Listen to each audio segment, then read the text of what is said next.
हमारे आसपास या हमारे घर में कहीं ना कहीं आपने होलिका दहन होते हुए जरूर देखा होगा। जो माताएं और बहनें हैं वो होलिका दहन के दिन कुछ पूजा करती हैं, लेकिन होलिका दहन में कुछ ऐसी चीजें हैं जो भूलकर भी नहीं डालनी चाहिए। चलिए जानते हैं कि होलिका दहन के दिन आपको क्या करना है, क्या नहीं करना है और कौन सी ऐसी चीज है जो आपको होलिका में नहीं डालनी है। नमस्कार, मैं हूं सुप्रिया और आप देख रहे हैं अमर उजाला। रंगों का त्योहार होली हमारे जीवन में खुशियां लेकर आता है, सकारात्मक ऊर्जा लेकर आता है और नई उमंगें लेकर आता है। लेकिन इसके ठीक पहले यानी होलिका दहन के दिन सिर्फ एक रस्म नहीं मनाई जाती, इस दिन बुराई पर अच्छाई की जीत मनाई जाती है। होलिका दहन के दिन किए गए कर्मों का हमारे जीवन पर विशेष असर पड़ता है। सही कर्म करने से सुख, समृद्धि और शांति आती है, जबकि गलतियां करने से आर्थिक स्थिति खराब हो सकती है, पारिवारिक और स्वास्थ्य संबंधी परेशानियां आ सकती हैं। आज हम आपको विस्तार से बताएंगे कि होलिका दहन में क्या करें, क्या ना करें और किन चीजों को होलिका दहन के दिन आपको भूलकर भी होलिका में नहीं डालना है। तो चलिए सबसे पहले जान लेते हैं होलिका की अग्नि में क्या आपको नहीं डालना। टूटे फूटे लकड़ी के सामान। जी हाँ, कुछ लोग होलिका की आग में पुराने पलंग, सोफा, अलमारी जैसे टूटी फूटी चीजें डालने लगते हैं। ध्यान दें, इन चीजों का संबंध शनि, राहु और केतु ग्रह से होता है। यदि इन्हें आग में डाला जाता है तो इन ग्रहों के नकारात्मक प्रभाव का सामना करना पड़ सकता है।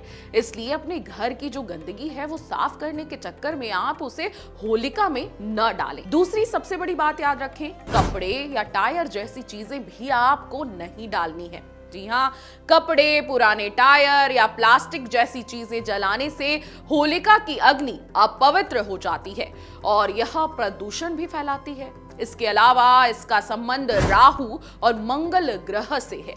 इससे जलाने से ग्रहों का नकारात्मक प्रभाव आपके जीवन में पड़ने लगता है। तो इसलिए होलिका को बड़ा करने के लिए फालतू चीजें आपको नहीं डालनी है। पानी वाला नारियल होलिका में न डालें। जी हाँ, होलिका में पानी वाला नारियल डालना बहुत अशुभ माना जाता है। आप सूखा नारियल जरूर अर्पित कर सकते हैं। ऐसा करने से चंद्रमा की स्थिति खराब नहीं होती और पूजा भी पूर्ण फलदायी हो जाती है। इसलिए ध्यान रखें कि आपको पानी वाला नारियल होलिका की पूजा में नहीं डालना। भोजन और फलों की संख्या, इस बात का भी आपको विशेष ध्यान रखना है। होलिका माता को अर्पित करते समय ध्यान रखें कि गुजिया की संख्या 3 नहीं होनी चाहिए। आप 2 या 5 अर्पित कर सकते हैं। साथ ही सूखी हुई गेहूं की बालियां और सूखे फूल सीधे आग में न डालें। ऐसा भी करने से आपको बचना चाहिए। चलिए अब जान लेते हैं कि होलिका दहन के दिन आपको क्या करना है। सुबह स्नान करके ध्यान करें और घर में इष्ट देव और पितरों की पूजा जरूर करें। घर के बड़े सदस्यों का आशीर्वाद लें और छोटे सदस्यों को प्यार और सम्मान दें। जरूरतमंद और गरीब लोगों को भोजन कराएं और दान करें। इससे घर में सुख और समृद्धि बनी रहती है। होलिका दहन के दिन शरीर से उतारा गया उबटन या हर्बल पेस्ट आग में जलाना चाहिए। इस दिन सभी की मदद करें और परिवार में शांति और प्यार बनाए रखें। अब होलिका दहन के दिन कौन सी ऐसी चीजें हैं जो आपको नहीं करनी, इस बात को भी आप ध्यान से सुन लीजिए।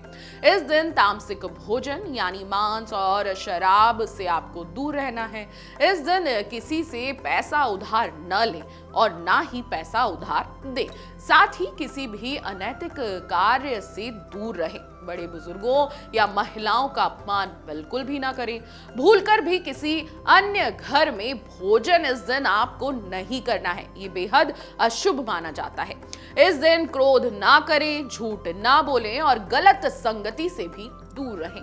महिलाएं अपने बाल इस दिन खुले ना छोड़ें और गर्भवती महिलाएं होली माता की परिक्रमा भूलकर भी न करें। जी हाँ, होलिका दहन सिर्फ एक पारंपरिक रस्म नहीं, यह आत्मशुद्धि, सकारात्मक ऊर्जा और बुराई पर अच्छाई की जीत का प्रतीक है।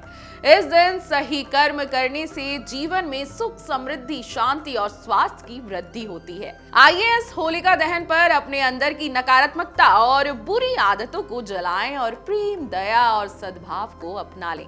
अगर आपको यह जानकारी उपयोगी लगी हो तो इस वीडियो को लाइक करें और ज्यादा से ज्यादा शेयर करें, ताकि ये महत्वपूर्ण जानकारी हर एक व्यक्ति तक पहुंच जाए। आप सभी को होलिका दहन और होली की हार्दिक शुभकामनाएं।